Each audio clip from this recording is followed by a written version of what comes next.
5-sinf adabiyot darsligidagi Ivan Krilovning kvartet masalini birgalikda o'qiymiz. Tayyormizmi? Ha. Echki bilan eshakvoy va sho'x bir maymun yalpoq panjali ayiq o'tloqda bir kun mashq qilmoqchi bo'lishibdi.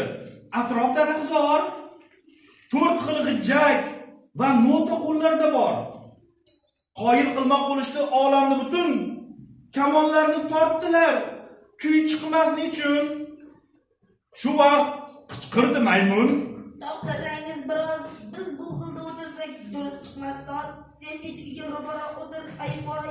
Men borsam eshak bilan turay yonma-yon. Shunda chiqib mashqimiz albatta ravon. Muqom qilar bizlarga tog' toshirmon. Almashtirib joylarini boshladilar soz. Baribir hech chiqmasdi yoqimli ovoz. Shunda eshak hangrab der.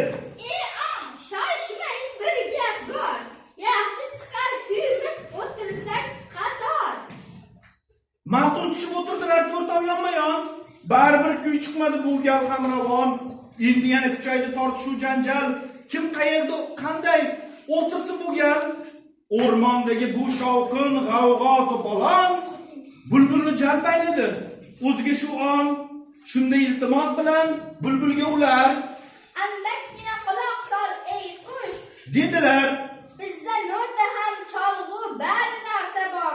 Yangramog'i kerakdir. Bulardan na bor. Yalinamiz jon qushcha bo'l bizga hamkor.